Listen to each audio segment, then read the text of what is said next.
Good morning. Good morning and welcome to your 5 a.m. cash flow mastery. And my dear friend, the topic for today is serious financial implication of delay in payment beyond 45 days.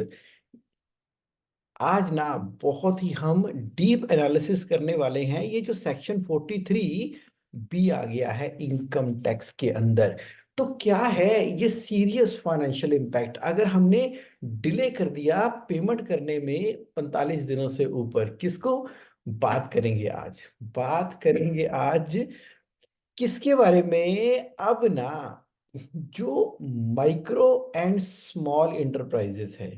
आप business कर रहे हो, आप business कर रहे हो तो purchase तो करोगे। अगर आप सर्विसेज कर रहे हो तो भी तो आप पेमेंट तो करते हो ना गुड्स एंड सर्विसेज के लिए आगे जो परचेज करते हो। और अगर जिससे आपने माल खरीदा, जिससे आपने सर्विसेज अवेल की, तो इम्पैक्ट क्या है अगर उनको हमने डिले कर दिया पेमेंट करने में? जगमोहन, आप क्या कह रहे हो? आप सोच रहे हो कि मैं क्या कह रहा हूं? क्या है आज का टॉपिक? हर एक व्हाट्सएप ग्रुप के अंदर जगह जगह ये बात चल रही है बहुत ही सीरियसली कि ये नया सेक्शन क्या आ गया है कि 31 मार्च, 31 मार्च की जो आपकी बैलेंस शीट बनने वाली है उसके अंदर जो आउटस्टैंडिंग अमाउंट दिखाई देगा, किसको? जो सप्लायर को पेमेंट करनी है, क्रेडिटर्स, सन्ड्री क्रेडिटर्स जो हमारी बैलेंस शीट में स्टैंड कर रहे हैं। तो अगर उसके अंदर आउटस्टैंडिंग है और वो ओवर ड्यू है, तो उसकी ना इनकम टैक्स के अंदर डिडक्शन नहीं मिलनी, उसको आपकी इनकम मान लिया जाएगा। इनकम मानने की वजह से उसके ऊपर जो टैक्स स्लैब है ना, 30%। तो अगर आउटस्टैंडिंग है 80 लाख रुपए का, तो उसका 30% कितना हुआ? 24 लाख रुपए। और वो जो 80 लाख था वो ओवर ड्यू था, आपकी इनकम में ऐड हो जाएगा। और इसका कोई कोई ऑल्टरनेटिव नहीं है। इस साल तो आपको एक्स्ट्रा टैक्स देना पड़ेगा। अब क्योंकि एडवांस टैक्स नहीं जमा कराया, तो इंटरेस्ट उसके ऊपर पे करना पड़ेगा। आप कह रहे हो जगमोहन नहीं समझ आ रही, थोड़ा खुल के बताओ, तरीके से बताओ। ये कंफ्यूजन ऑलरेडी मार्केट के अंदर है, तुमने अपनी ओपनिंग स्टेटमेंट से कंफ्यूजन और बढ़ा दी है। तो इसको तो बहुत ही इजी और आसान तरीके से मुझे आपको बताना चाहिए। स्टेप बाय स्टेप चलते हैं, स्टेप बाय स्टेप। सुनो, अगर पेमेंट नहीं की गई विद इन ड्यू डेट और 31 मार्च को उस सप्लायर का बैलेंस आउटस्टैंडिंग खड़ा हुआ है, पेबल खड़ा हुआ है, ओवरड्यू खड़ा हुआ है बैलेंस शीट के अंदर, तो डिडक्शन अवेलेबल नहीं होगी। सेक्शन 43 बी आया है इनकम टैक्स के अंदर। 43 बी तो ऑलरेडी एग्जिस्ट करता था, उसमें क्लोज नंबर एच इंक्लूड कर दिया गया है। जब हम अपनी इनकम टैक्स रिटर्न फाइल करेंगे उतने अमाउंट की एज ए एक्सपेंस डिडक्शन नहीं मिलेगी। इस चीज का फाइनेंशियल इंपैक्ट क्या है? फाइनेंशियल इंपैक्ट है इनकम टैक्स। वो क्या? जितना अमाउंट आउटस्टैंडिंग था, एग्जाम्पल के तौर के ऊपर आपका 80 लाख रुपए ड्यू नहीं, ओवर ड्यू अमाउंट खड़ा है payable to sundry creditors. Payment करनी होती है ना सप्लायर को, टाइम पर पेमेंट नहीं कर रहे, और वो 80 लाख रुपए ओवर ड्यू है। तो क्या हो गया? मान लीजिए टैक्स का रेट 30% है, तो 80 लाख का 30% कितना हुआ? 24 लाख रुपीज प्लस इंटरेस्ट। इतने पैसे हमें टैक्स के रूप में गवर्नमेंट को जमा करवाने पड़ेंगे। किस बात के? क्योंकि हमने सप्लायर को टाइम पर पेमेंट नहीं की थी। अब ये कौन से सप्लायर? कौन से सप्लायर? देखो, सेक्शन 15 है एमएसएमई एक्ट के अंदर, micro small and medium enterprises act है 2006। उसने ना मैंडेट दे दिया। क्या मैंडेट दे दिया?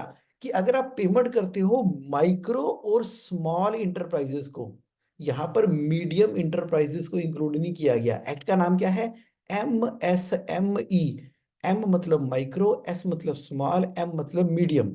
तो यहां पर पहले दो एम और एस, मीडियम नहीं सर, पहले दो एम और एस। अगर आप माइक्रो और स्मॉल इंटरप्राइजेस को से परचेज करते हो और उसके ऊपर ये मैंडेट दिया गया था। क्या मैंडेट है? ध्यान से सुनो। मैंडेट ये था कि जब आप परचेज करते हो और आपका रिटर्न एग्रीमेंट है, तो विद इन 45 डेज, कितना? विद इन 45 डेज पेमेंट करनी चाहिए जो खरीदने वाला है। अब खरीदने वाला ना कोई भी हो सकता है, खरीदने वाला माइक्रो भी हो सकता है, खरीदने वाला मीडियम भी हो सकता है, स्मॉल भी हो सकता है, लार्ज भी हो सकता है। तो ये सेक्शन की डिडक्शन तो 43B क्या बोलता है? वो तो असेसी की बात करता है। तो आप परचेज कर रहे हो और रिटर्न में एग्रीमेंट है। रिटर्न में एग्रीमेंट का क्या मतलब हुआ कि आप या तो एक्चुअल में उसके साथ एग्रीमेंट करते हो, या आपके परचेज ऑर्डर के ऊपर लिखा हुआ है और परचेज ऑर्डर उसने एक्सेप्ट कर लिया है, तो ये राइटिंग के अंदर एग्रीमेंट हो गया कि हमारी पेमेंट टर्म्स 45 डेज है। या वेंडर रजिस्ट्रेशन फॉर्म है, वेंडर एप्लीकेशन फॉर्म है, वहां पर आप साथ में एग्रीमेंट करते हो कि हमारी पेमेंट टर्म्स 45 डेज रहेगी। इंडियन कॉन्ट्रैक्ट एक्ट के हिसाब से ये कॉन्ट्रैक्ट है, दोनों आपस में एग्री कर रहे हो। यानी कि खरीदने बेचने वाला एग्रीड है उस पॉइंट को ऊपर कि 45 डेज है। लेकिन अगर कोई रिटर्न एग्रीमेंट नहीं है ना, अगर कोई रिटर्न में एग्रीमेंट नहीं है, तो ये ड्यू डेट पता क्या होती है? मात्र 15 दिन। और ये एक्ट क्या बोलता है कि आपको within due date payment करनी है। एग्रीमेंट ही कोई नहीं है, परचेज ऑर्डर नहीं बनाया हुआ, बस जनरली मुझवानी परचेज किए चले जा रहे हो, तो आपकी पेमेंट टर्म 15 दिनों की है। तो विद इन 15 डेज नहीं पेमेंट करोगे तो वो ओवर ड्यू कहलाएगा। अगर परचेज ऑर्डर है, एग्रीमेंट है, तो उस केस में ये 45 दिन है। नोट कर लिया आपने? अच्छा, ये सेक्शन 15 आज ही आया है क्या? और ये मैंडेट अभी रिसेंटली आया है क्या? नहीं, इसको आए हुए तो बहुत टाइम हो गया। लेकिन इतना शोर शराबा क्यों मच रहा है? क्योंकि क्योंकि इवन दो सेक्शन 15 था एमएसएमई एक्ट में और ड्यू डेट के अंदर पेमेंट करनी चाहिए थी, लेकिन उसके बावजूद भी लोग पेमेंट नहीं कर रहे थे। ऐसा एस्टिमेट है कि 10,50,000 करोड़ से ऊपर की पेमेंट ऐसी है जो माइक्रो एंड स्मॉल इंटरप्राइजेस को ओवरड्यू चल रही है। उसके बावजूद भी कोई टाइम पर पेमेंट ही नहीं करता था। तो फिर क्या हुआ? फिर एक घटना घटी। हमारी वो आयरन लेडी आई। आयरन लेडी कहां पर आई? पार्लियामेंट के अंदर। उसने सोचा क्या करें, क्या करें, क्या करें। तो हमारी iron lady finance minister Nirmala Sitharaman ji ने 1 फरवरी 2023 को कहा, संसद भवन में खड़े होके बोला, to support MSME in timely receipt of payment I propose. कहा प्रपोज? बजट के अंदर प्रपोज किया था पिछले साल। I propose to allow deduction for expenditure incurred on payment made to them यानी कि micro and small, only when payment is actually made. चलो जी, उन्होंने कहा अच्छा, टाइम पर पेमेंट नहीं करते हो ना, क्या ये सेक्शन है, उसका कोई इम्पैक्ट नहीं है। पता क्या है, हिंदुस्तान में, भारत में जब किसी चीज का कोई इम्पैक्ट नहीं होता ना, जब किसी चीज का कोई इम्पैक्ट नहीं होता, तो कोई सुनता ही नहीं है। फॉर एग्जाम्पल, अगर एमसीए की एनुअल रिटर्न फाइल करनी है, मिनिस्ट्री ऑफ कॉर्पोरेट की एनुअल रिटर्न फाइल करनी है, वो कब करनी होती है? विद इन 1 मंथ करनी होती है। नहीं किया आपने, कहते कोई बात नहीं, 200 रुपए की पेनल्टी है ना, कर देंगे। कोई महीना के अंदर अंदर कर देता है, कोई 2 महीने में करता है, कोई 3 महीने में करता है, कोई 4 महीने में करता है, वो कर देते हैं आराम से, क्योंकि उसका इम्पैक्ट ही कोई नहीं है। कहते क्या होगा? उसी तरीके से जब इनकम टैक्स की रिटर्न फाइल करनी होती है, और अगर टैक्स ऑडिट नहीं करवाया ना सीए वाला, तो 1.5 लाख की पेनल्टी है। अब पेनल्टी किसी केस में 200 रुपए की है, कहते कर देंगे, किसी केस में 1.5 लाख की पेनल्टी है, वो करो करो यार, लास्ट डेट आ गई, जल्दी करो जल्दी करो जल्दी करो। तो देखा गया है कि यहां पर ना रूल्स रेगुलेशन बना दो, तो उसको बोलते हैं शिष्टाचार। आजकल शिष्टाचार कौन देखता है? रूल्स रेगुलेशन को। उसका छोटा सा इंपैक्ट कर दो, कहता है कोई बात नहीं। लेकिन जब तक उसका बड़ा इंपैक्ट ना क्रिएट करो ना, तब तक कंप्लायंस भारत में हो ही नहीं रही है। भारत क्या, वर्ल्ड वाइड नहीं होती, कहीं नहीं होती, सारे ह्यूमन बीइंग एक ही तरह से बिहेव करते हैं।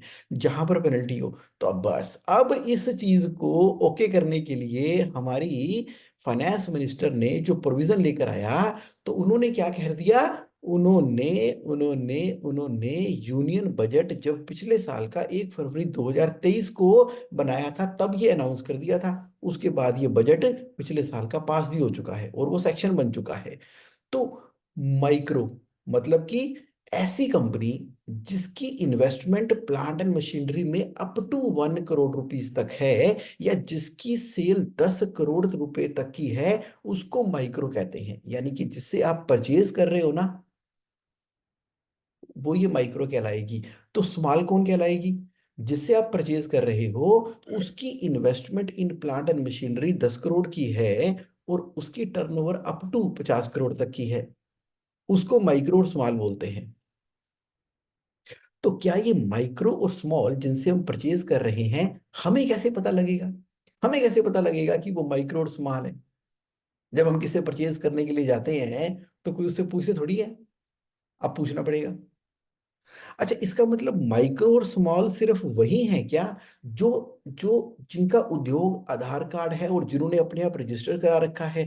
तो अगर वो अपना रजिस्ट्रेशन सर्टिफिकेट हमको दे देते हैं और वो बोलते हैं कि हम माइक्रो और स्मॉल हैं, और वो जो हमें अपना परचेज यानी कि अपना सेल का इनवॉइस हमें देते हैं, और कुछ लोग तो स्मार्टली क्या करते हैं, ये बताने के लिए करना चाहिए अगर आप भी माइक्रो स्मॉल और मीडियम इंटरप्राइजेस हो, आजकल तो ये ट्रेंड हो गया है, जरूरी भी है, जब आप अपना टैक्स इनवॉइस बनाते हो तो सेल करते हो ना, तो सेल करने के टाइम के ऊपर उसमें अपना उद्योग आधार लिख देती हो। अब उद्योग आधार तो उसी को मिलेगा ना जो माइक्रो स्मॉल और मीडियम एंटरप्राइजेस है।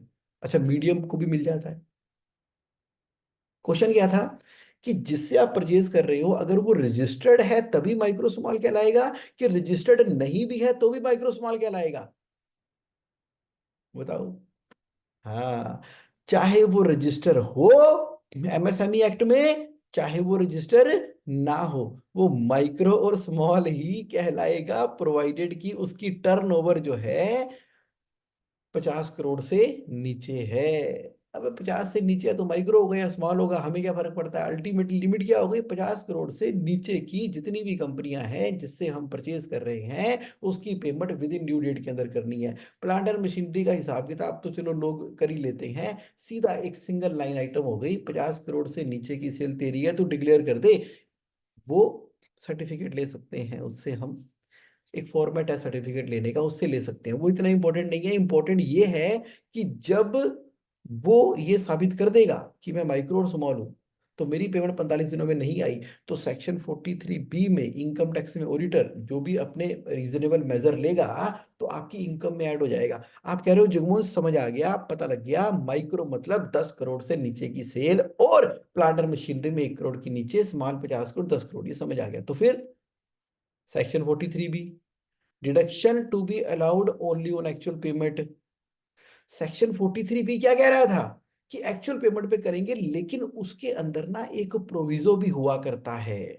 वो प्रोविजो क्या कहता है कि आपको ना एक्रूअल बेसिस पे डिडक्शन मिलेगी अगर आपने 31 मार्च के बाद भी पेमेंट कर दी, लेकिन due date of furnishing of return से पहले कर दी, से पहले कर दी, तो आपको ये डिडक्शन अलाउ हो जाएगी। ये जनरल बात है 43B के अंदर, लेकिन लेकिन लेकिन जो नया क्लॉज एच आया है ना 43B, उसके अंदर proviso to section 43B apply नहीं करेगा।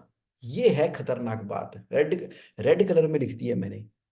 यानी कि प्रोविजो क्या कहता था?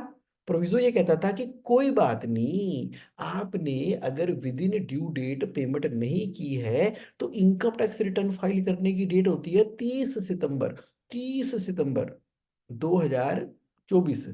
वो भी वैसे देखा जाए तो 31 अक्टूबर ही होती है, 30 सितंबर तो टैक्स ऑडिट की होती है, 31 अक्टूबर होती है। अगर उससे पहले भी जैसे होता है ना, बोनस की पेमेंट आप करते हो, बोनस पिछले साल में प्रोवाइड करते हो, दिवाली के आसपास पे करते हो, इस प्रोविजो की वजह से, इस प्रोविजो की वजह से, इस प्रोविजो की वजह से, इस प्रोविजो की वजह से आपको डिडक्शन मिल जाती है। लेकिन क्लॉज एच जो 43B का लगाया है, जिसने सारी की सारी प्रॉब्लम क्रिएट की है, वो ये है कि अगर ड्यू डेट के अंदर पेमेंट उसी साल में ना की ना, ओवर ड्यू हो गया, 31 मार्च को जो बैलेंस स्टैंड कर रहा है, उसकी डिडक्शन कोई नहीं मिलनी है आपको।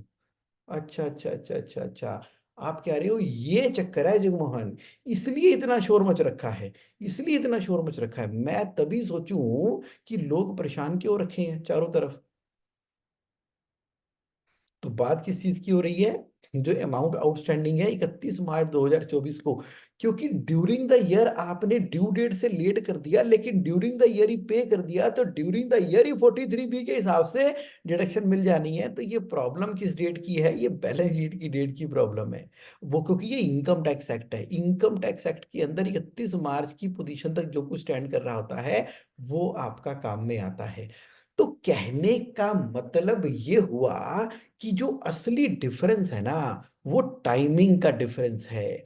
43B की वजह से टाइमिंग डिफरेंस के हिसाब से डिडक्शन उस साल में मिलेगी। ऐसा नहीं है 80 लाख के ऊपर जो आपने एक्स्ट्रा 24 लाख रुपए जमा करा दिया, वो बर्बाद हो गया, वो एकदम खत्म हो गया, ऐसा नहीं है। वो तो उस साल में टैक्स जमा करा दिया, लेकिन नेक्स्ट ईयर के अंदर जब आपने एक्चुअली पेमेंट की, तो अगले साल में आपको डिडक्शन मिल जाएगी। इसका मतलब है कि आपकी प्रीपोनमेंट ऑफ टैक्स लायबिलिटी हो गई है। डिडक्शन इस साल नहीं मिली तो डिडक्शन अगले साल मिल जाएगी। ये है मतलब सेक्शन 43B का। लेकिन एक बार तो झटका लग गया ना कि ओवर ड्यू पेमेंट आ रही है, टाइम पर पेमेंट नहीं की, 31 मार्च को जमा करानी पड़ गई। आप कह रहे हो जगमोहन समझ आ गया। अब समझ में आया, शुरू शुरू में तुमने जो बोला था वो समझ नहीं आ रहा था। तो करना क्या है? तो करना क्या है, बहुत सारे मेरे दोस्त इस चीज को पहचानते हैं कि चलो यार ये सारी बातें तो ठीक है, सेक्शन समझ आ गया। करना क्या है? टाइमली पेमेंट करनी है। यानी कि within 45 days due date के ऊपर पेमेंट कर दिया करो। 1 अप्रैल 2023 से लेके जिसकी भी पेमेंट ड्यू पे बनती है वो करते जाओ, करते जाओ, करते जाओ, करते जाओ।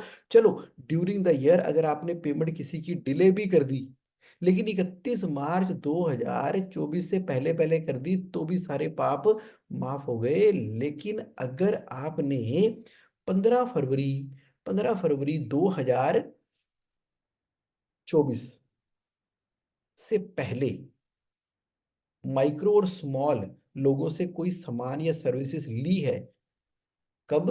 15 फरवरी या उससे पहले, उससे ली है, तो भैया 31 मार्च 2024 तक उसकी पेमेंट कर देना।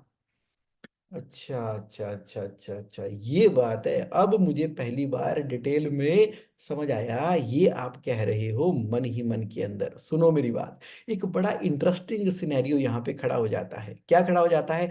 मान लीजिए आपने ऑलरेडी जिससे आप परचेज करते हो पेमेंट टर्म 60 दिनों की सेट कर रखी है। जब मियाँ बीवी राजी, तो क्या करेगा काजी? वो माइक्रो स्मॉल इंटरप्राइजेज जो है आपको ऑलरेडी 60 डेज का क्रेडिट दे रही है। तो अब क्या होगा? अब आपको विद इन 45 डेज ही पेमेंट करनी पड़ेगी क्या? पीओ के अंदर भी ये लिखा हुआ था, पीओ के अंदर भी लिखा हुआ था कि हमारी पेमेंट 60 डेज की है। तो भी ये सेक्शन एप्लीकेबल होगा क्या? हाँ, तो भी एप्लीकेबल होगा। तो उस केस में क्या करें?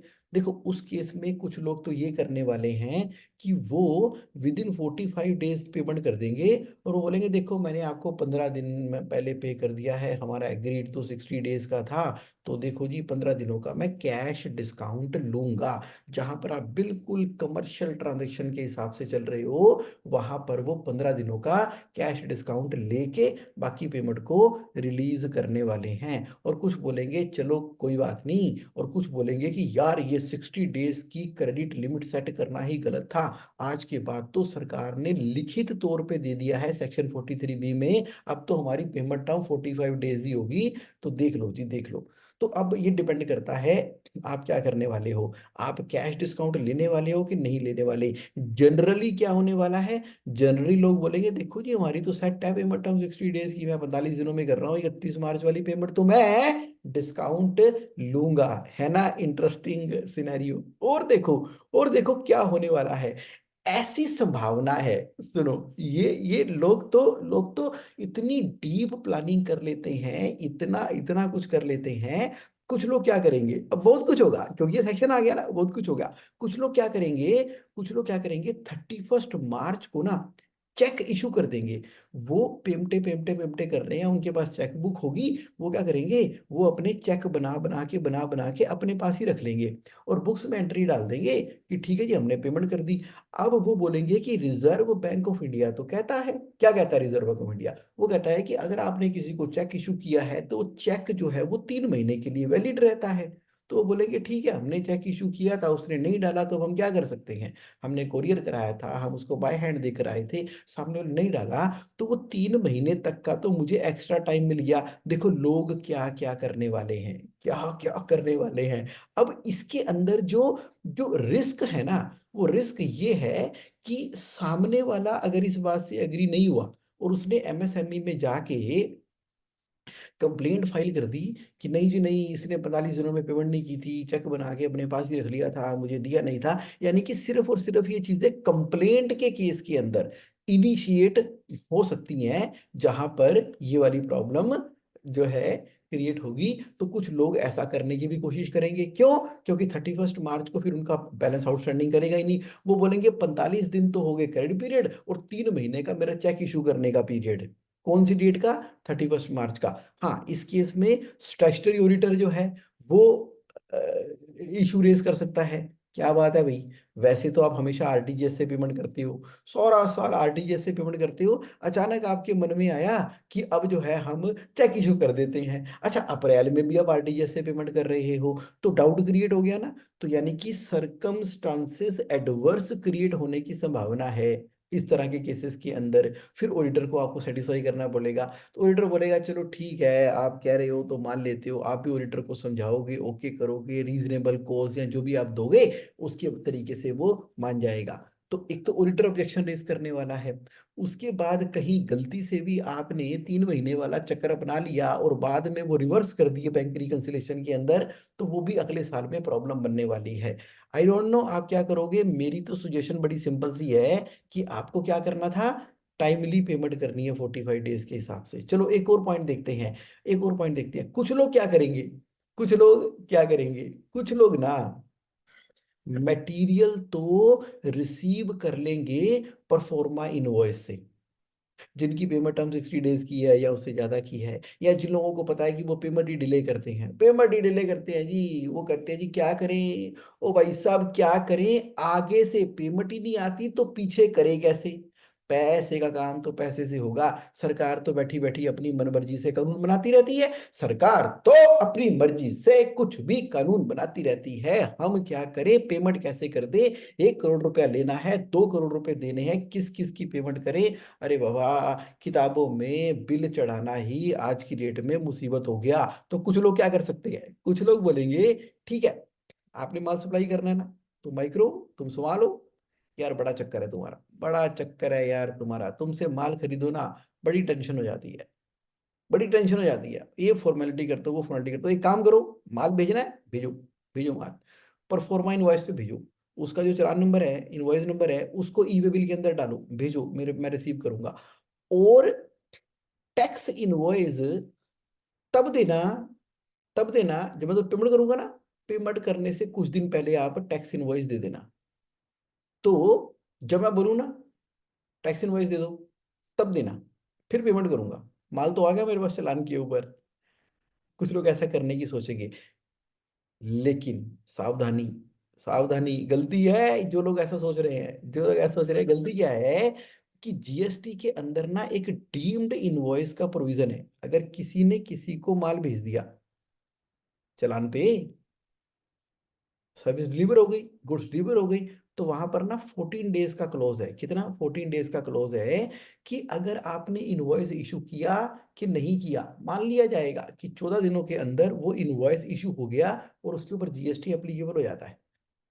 तो कहने का मतलब ये हो गया कि जो लोग ये बदमाशियां करने वाले हैं, कौन सी बदमाशी, कि चालान पे माल भेज दो, ई वे बिल बना दो उसी चालान के हिसाब से, लेकिन आप जो है इनवॉइस बाद में भेज देना, तो वो ज्यादा से ज्यादा 14 दिन ऊपर कर पाएंगे। तो बोलेंगे ले बन गई बात, 45 दिन उसके, 15 दिन उसके, तो ऐसा करना चाहिए। नहीं देखो, मैं तो ये बता रहा हूं कि कुछ लोग ना बाज नहीं आएंगे, मार्केट के अंदर ऐसी ऐसी ऐसी ऐसी चीजें निकल निकल कर आएंगी जो मैं आपको बता रहा हूँ। है ना इंटरेस्टिंग, है ना इंटरेस्टिंग। लेकिन मेरी ओपिनियन ये नहीं है, मेरा ओपिनियन तो है भाई साहब, टाइमली पेमेंट करो, टाइमली पेमेंट करो। अब पता क्या है, ये जो सेक्शन 43B इन्होंने इंसर्ट कर दिया ना, क्या 43B, उस चक्कर में उसका ना एक नेगेटिव इम्पैक्ट भी हो गया है। क्या नेगेटिव इम्पैक्ट हो गया, अभी पता क्या होगा, कुछ लोग बिजनेस ओनर वो ना अवॉइड ही करना शुरू कर देंगे माइक्रो और स्मॉल के साथ में डील करना। वो बोलेंगे यार माइक्रो और स्मॉल के साथ में ना डील करो तो ये बड़ा चक्कर है, गलती से भी पेमेंट रह गई, कुछ ऊपर नीचे हो गया, 31 मार्च का आउटस्टैंडिंग खड़ा हो गया, तो हमारी तो इनकम ही ऐड हो जानी है। छोड़ो, आप जो है मीडियम इंटरप्राइजेस से ही माल खरीदो। मीडियम इंटरप्राइजेस रेट भी ठीक दे देती है, क्वालिटी भी इंश्योर कर देती है, माल भी आ जाता है। छोड़ो माइक्रो और स्मॉल इंटरप्राइजेस की, यानी कि सरकार का दाव उल्टा पड़ने की संभावना है। सरकार तो ये चाह रही थी कि माइक्रो और स्मॉल वालों को टाइमली पेमेंट मिल जाए, लेकिन ये भी तो हो सकता है कि खरीदार जो है इस चीज से बुरा ही मान जाए, इस चीज को वो उल्टा ही ले ले। तो कुछ लोग जो हैं सीधा का सीधा मीडियम और लार्ज इंटरप्राइजेस से ही खरीदना शुरू कर दें। वो बोलेंगे कि उनसे क्रेडिट भी मिल जाता है और उनसे जो है ये चक्कर भी नहीं है इस करने का। ये उल्टा इम्पैक्ट होने की संभावना है, ये तो समय ही बताएगा कि किस तरह से दाव पड़ते हैं। मेरा ओपिनियन क्या है, देखो मेरा ओपिनियन पता क्या है, सीधी सी बात है, मैं तो कैश लो के पॉइंट ऑफ व्यू से आपको एडवाइस कर रहा हूं कि it's an opportunity to settle your credit payment terms with every micro and small enterprises at least 45 days. अभी क्या था, अभी आप माइक्रो स्मॉल इंटरप्राइजेस से 15 दिनों में, 7 दिनों में, 30 डेज के अंदर भी परचेज कर ही रहे थे, कर ही रहे थे। तो अब गवर्नमेंट ने अपॉर्चुनिटी दे दी है कि भैया 45 दिन तो चाहिए, तो एक तरह से 15 दिन और मिल गए। अगर आप किसी को 30 डेज में पेमेंट कर रहे थे, उनको बोलो देखो अब तो जी सर्कुलर आ गया है जी, अब तो सरकार भी कह रही है कि 45 दिनों के अंदर पेमेंट करनी है, हम कर देंगे जी, ये देखो ये सर्कुलर है, कर देंगे जी 45 दिनों के अंदर पेमेंट। तो अब आपने बिजनेस मॉडल को इस तरीके से बनाया कि जो आप परचेज करते हो उसके अंदर 45 दिनों की उधारी लेने का सरकारी फरमान जारी हो गया है। आप कह रहे जगोन तुम भी ना किसी चीज में से कुछ भी पॉजिटिविटी निकाल लेते हो। अरे आप ही ने तो बताया मेरे को, it's an opportunity to settle your credit payment terms with every micro and small enterprises 45 दिनों के अंदर। अब लेकिन अब जो सेल करते हो ना आप जो सेल करते हो सेल, तो आप क्या करोगे, आप जो सेल करते हो अपनी 3 USP के ऊपर काम करो। आप सर्विस प्रोवाइडर हो कि ट्रेडर हो कि मैन्युफैक्चरर हो कि डिस्ट्रीब्यूटर हो कि बिल्डर कॉन्ट्रैक्टर, जो भी आप हो, करते तो बिजनेस ही हो, बिजनेस का एक पर्पस होता है। तो आपके 3 ऐसे यूनिक है ना, ऐसे यूनिक है, 4 AM करो, होटल चेक इन करो, बैठो सोचो दिमाग लगाओ, आप स्ट्रेटेजिक बोर्ड मीटिंग करो, धुरंधर मार्केट के ब्रेन जो जीनियस लोग हैं उनको बिठाओ अपनी कंपनी के अंदर, बिजनेस मॉडल के ऊपर R&D करो, जापान जाओ कि आपने विदेशों में जाना है, कि अपनी इंडस्ट्री में इधर उधर, यहाँ एक ही जन्म आपको मिला है, अपने बिजनेस के अंदर घुस के ना अपने बिजनेस की 3 ऐसी USP निकाल दो जिसकी वजह से आपको हिम्मत मिल जाए कि मैं एडवांस पेमेंट ले सकता हूँ। अगर एडवांस नहीं ले सकता तो 7 डेज में ले सकता हूँ, 7 डेज नहीं ले सकता तो 15 डेज में ले सकता हूँ, नहीं तो 30 डेज में तो पेमेंट ले ही सकता हूँ। इतने लेवल की तो USP क्रिएट करो अपने बिजनेस के अंदर, कर लिया आपने, बस हो गया काम। तो अब क्या है कि आपको आती है पेमेंट 30 डेज में या 15 दिनों में या 7 दिनों के अंदर, या एडवांस में पेमेंट आती है आपकी USP की वजह से। और अब आपको पेमेंट जो करनी होती है गवर्नमेंट खुद लिख के दे रही है कि कोई बात नहीं कर देना, 45 दिनों में पेमेंट कर देना। तो कोई क्यों किसी को टाइमली पेमेंट करेगा, वो टाइमली इसलिए पेमेंट करेगा, या तो गवर्नमेंट का डंडा है कि 45 दिनों में करो नहीं तो टैक्स लगेगा, या सामने वाले का लालच है, फियर और ग्रीड, फियर और ग्रीड। तो आपने अपनी USP के द्वारा सामने वाले के लिए वैल्यू क्रिएट कर दी कि भैया इसी से खरीदो क्योंकि हमें इतना एडवांटेज होना है। तो आपने उस सेंस के द्वारा अपनी पेमेंट टर्म ये कर ली, और आगे जो पेमेंट करनी है वो तो 45 दिनों के अंदर ही करनी है। सामने वाले, अब हर किसी के पास USP थोड़ी है, अब आपके पास है क्या USP, नहीं है ना, तभी तो आपको चिंता हो रही है, क्योंकि जो तो USP वाले बंदे हैं वो तो एडवांस के अंदर ही पेमेंटें ले रहे हैं सारी की सारी। आप कह रहे हो ठीक है जगमोहन, समझ आ गई, तुमने तो कुछ ना कुछ पॉजिटिविटी निकाल ही लेनी होती है हर चीज के अंदर। Then make payment within 45 days and design your business model around it. Yes yes yes yes yes yes yes. Don't forget to issue PO या एग्रीमेंट। अगर पीओ या एग्रीमेंट नहीं होगा ना, तो ये 45 दिन नहीं है, 15 दिन है। Okay, you got it, you got it. और कोई क्वेश्चन आए ना, JSAonline.in पे जाकर अपने क्वेश्चन पूछ लिया करो, ताकि आपका कैश फ्लो इंप्रूव होता चला जाए, होता चला जाए, होता चला जाए। तो कैसा लगा जी आज का सेशन? आज का सेशन कैसा लगा? अरे वाह, आज तो बहुत सारे पार्टिसिपेंट हैं, बहुत सारे। आप आ जाओ, तो क्वेश्चंस भी आपके आ गए आज। तो चलिए वन बाय वन करके आपके क्वेश्चन आंसर करते हैं, प्लस चैट बॉक्स पे आप टाइप करते जाओ अपने इंसाइट, अपनी ऑब्जर्वेशन, कैसा लगा, क्या लगा, जो बोलना है ना, ये बड़ा इंपॉर्टेंट सेक्शन है। तो मैं अब चैट बॉक्स की पॉइंट पढ़ना शुरू कर रहा हूं। अंकुर नारंग जी कह रहे हैं, if the person who has to make payment is micro, कोई दिक्कत नहीं है, पेमेंट करने वाला कोई भी हो, उसके ऊपर सेक्शन 43B लगेगा। 43B कौन किसके ऊपर लगता है? एसएससी के ऊपर लगता है। एसएससी कौन है? इंडिविजुअल है, प्रोप्राइटर है। तो सबके ऊपर लगना ही है, कोई उसका चक्कर नहीं है कि सिर्फ कॉर्पोरेट नहीं देना है, सबने सबके ऊपर लग गया ये। डॉक्टर संजय नरवाल जी कह रहे हैं, if payment term already 60 to 75 days हैं, तो आपको 31 मार्च की जो पेमेंट आउटस्टैंडिंग है ना, वो 45 दिन से ऊपर नहीं होनी चाहिए संजय नरवाल जी। तो अब आप उसकी ना अर्ली पेमेंट कर देना। आपकी पेमेंट टर्म अगर 60 दिन की है, तो 15 दिनों के बराबर का कैश डिस्काउंट ले लो सामने वाली पार्टी से। शरद गोयल जी कह रहे हैं, how will I know if they are registered in MSME और नॉट। चाहे वो एमएसएमई में रजिस्टर्ड हो, चाहे एमएसएमई में रजिस्टर्ड ना हो, अब आपने उनसे उनसे एक सर्टिफिकेट लेना है। सर्टिफिकेट बड़ी सिंपल सी लैंग्वेज है, जिसके अंदर वो बताएंगे, फॉर्मेट मैं दे दूंगा डिस्क्रिप्शन के अंदर, वो जिसमें बताएंगे कि मैं एमएसएमई हूं कि नहीं हूं, तो वो डिक्लेरेशन देंगे। तो आपको उसी से लेनी पड़ेगी, वो एमएसएमई है कि नहीं है, डिक्लेरेशन लेनी पड़ेगी। बट फिर भी अगर आपको वो आधार नंबर दे देते हैं, तो उससे आप पता लगा सकते हो। अगर वो एलएलपी या प्राइवेट लिमिटेड कंपनी है, तो आपको तो साइट पे जाके पता लग जाएगा कितनी टर्नओवर है, तो उससे डिक्लेरेशन लेनी है आपने सामने वाले से। प्रदीप मगोदे जी कह रहे हैं कि is there a criteria for type of company also, like corporate, partnership, proprietor, सब पे एप्लीकेबल है, सब पे। The word is SSC. Surendra ji कह रहे हैं, wonderful insight and planning, thank you. Rajnish ji, great, thank you Rajnish ji for your participation, wow. Sameer Juthani ji कह रहे हैं, very nice and clearly done properly. समझ आ गया समीर जी, क्लियर हो गया। आप ही ने तो कहा है कि बड़े प्यार से बताया करो, स्टेप बाय स्टेप। आपको मजा बड़ा आता है जब मैं एकदम आराम से बताता हूँ। सर, आपका मजा ही तो मेरा पर्पस ऑफ लाइफ है। You get the value. और उसके बाद जिस प्यार से आप मिलते हो, आनंद ही आ जाता है समीर जी। डॉक्टर संजय जी कह रहे हैं, awesome session, thank you so much Jagmohan ji, thank you doctor साहब फॉर योर कंसिस्टेंट पार्टिसिपेशन। तो ना, देखा जाए, संजय जी हो गए, देवदत्त भाटिया जी हो गए, के महेश्वरी जी हो गए, ये कुछ ऐसे हमारे प्यार करने वाले हैं। जितनी बार मैं 5 AM सुबह उठता हूँ ना, मतलब कि 5 AM का सेशन करता हूँ, तो उतनी बार से 3 सालों से ये भी मेरे साथ ही लगातार आ रहे हैं। हमारी तो एक अच्छी जोड़ी बन गई है डॉक्टर साहब, के महेश्वरी जी एंड देवदत्त भाटिया जी, और बहुत सारे हैं लगातार कंसिस्टेंट इसी के साथ में। Thank you. प्रदीप जी कह रहे हैं, sir really a great insight on boiling topic, thank you for your nice word. Vikas Podar ji कह रहे हैं, थैंक यू। अंकित जी कह रहे हैं, thank you so much, very clear understanding, got it.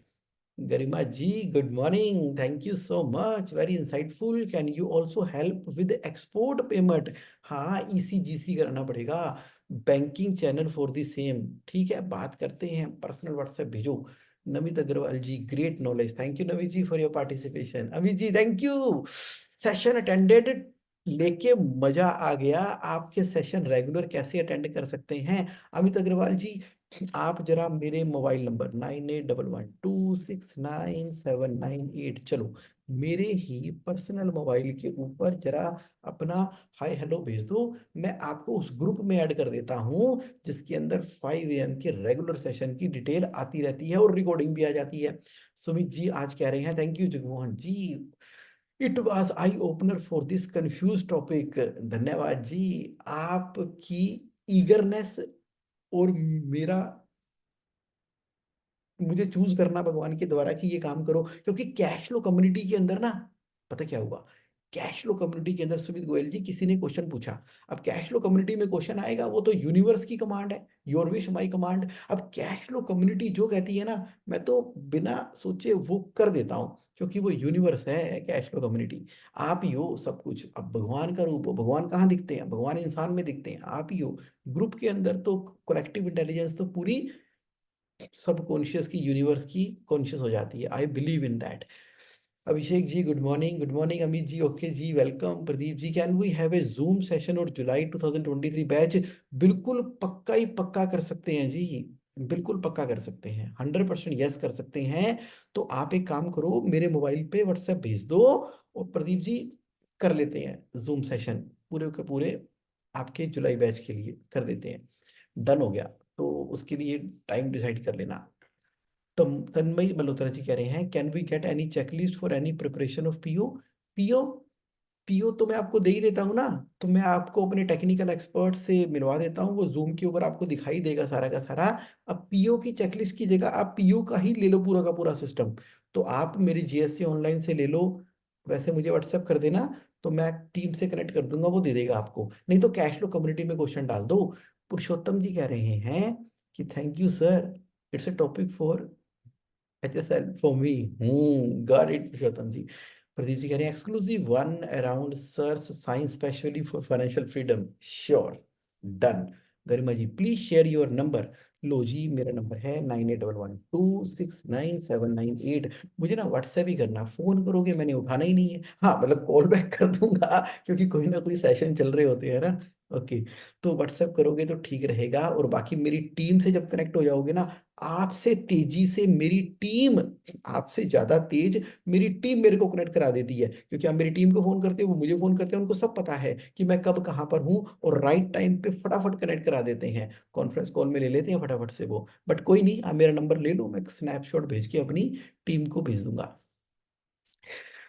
बहुत अच्छा है, वेलकम। अमित जी कह रहे हैं बहुत दिन बाद एनर्जी भरा सेशन अटेंड करने को मिला, मजा आ गया। आप आए और मुझे उससे दुगना मजा आ गया। आपका मजा मेरा पर्पस। चलिए, thank you so much everybody for participating live. Have a great and amazing amazing amazing time ahead. फिर मिलते हैं नेक्स्ट सैटरडे को with another live topic. Thank you, thank you, thank you.